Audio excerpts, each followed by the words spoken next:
I ventured on my own pilgrimage to the Missionaries of Charity in Calcutta in early 1980. Who could fail to be touched by the work of the orphanage? Not I, though I did find myself a little put off by the mission's motto, "He that loveth correction, loveth knowledge."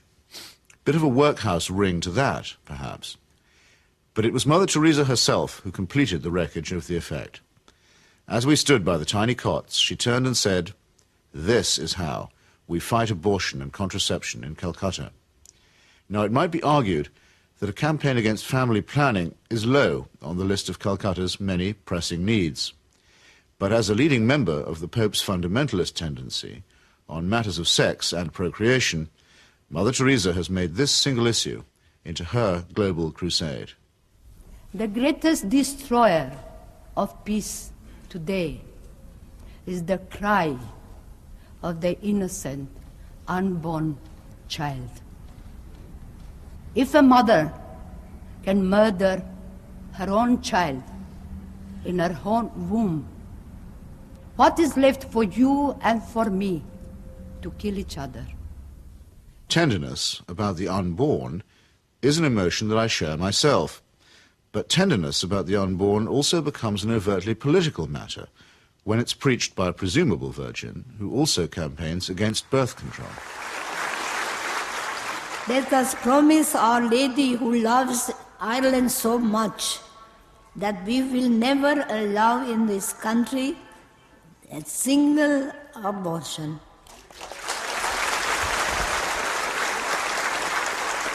And no contraceptives. Mother Teresa has no politics, so she maintains, and so many people believe. But when she came to London in 1988, ostensibly as an advocate for the homeless, she bent the ear of the Iron Lady and sought to steer her to the support of a bill limiting abortion. The sponsors of that bill, who arranged the meeting, were in no doubt that her intervention was political. She's not a party political figure, but she's a political figure in the sense that, A, she is part of what may be called the Catholic agenda, the broader Christian right agenda, and the Catholic Church has been following what has generally been considered a hard-line approach under the present Pope. Now, she's part of that agenda, and that is fairly political agenda. I mean, you know, no abortion, opposition to birth control, ideas like that are fairly, you could say they would be contested in the political arena. And the second factor is that she is also part, if you like, of the Western agenda, where the West is still part of the third world.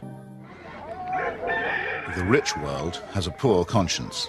It wants, in fact it needs, to think that someone, somewhere, is doing something about the third world. And the Mother Teresa myth ministers to this desire. Here is a Western woman who has forsaken her life, albeit whatever life she might have had in Albania, you know, for sacrifice herself for the people of the third world. It makes the West feel better, you know. This is one of us again, once again rescuing the third world. Raising the roof. Yes, raising the roof. He's got his rations. Yes, he's got it, he's cleaning it. And then pecho shop. In the subliminal appeal that she generates, there is something of the mission to the heathen, something of the old colonial outpost, and something of Florence Nightingale. While in the silent and abject demeanour of her patients, there is something of the deserving poor. The great white hope in this iconography takes on the big black hole. And the rewards are by no means all in heaven.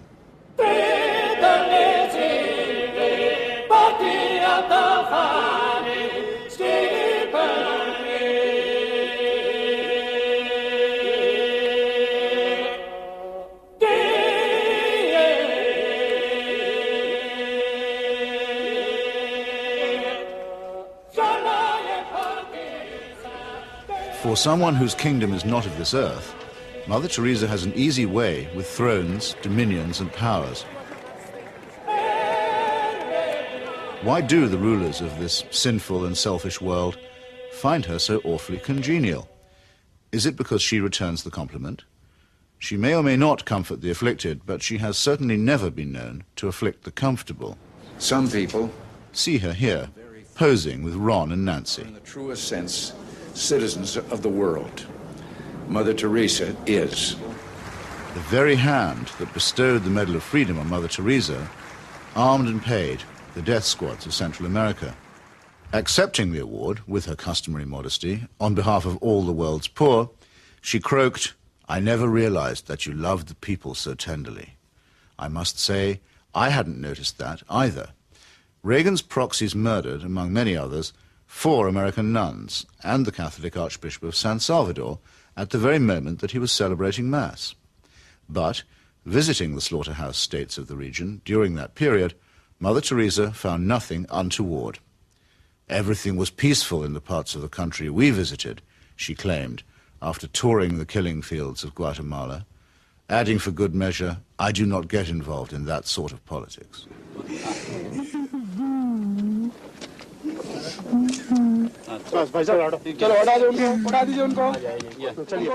In 1984, a ghastly chemical spill from the Union Carbide plant in the Indian town of Bhopal took 2,500 lives and poisoned thousands more.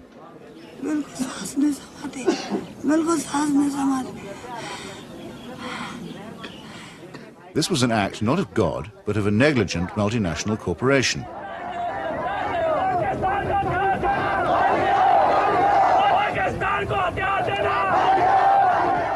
Mother Teresa's advice to the angry victims? Forgive. Forgive. What Mother Teresa has done is she has accepted implicitly the idea that there's nothing much you can do for the poor except take them off the streets and, look after them. You cannot change their attitudes. You cannot make them feel that they have an ability, they may even have the means to improve and change their lives. She's not bothered with that agenda. She's only bothered with the agenda of trying to rescue their souls and make them a bit better before they go on to the eternal life, which is a very understandable, but in fact a very old-fashioned Christian idea. It is not a question of saying, how can we tackle the real problems of poverty?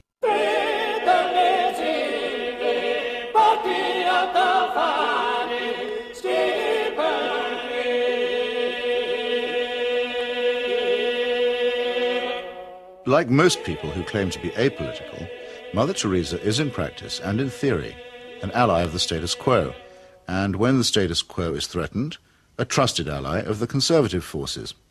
This places her in bold contrast to those, even among the religious, who have rejected the fatalistic and submissive conclusions about poverty that are promulgated by Catholic traditionalists like her.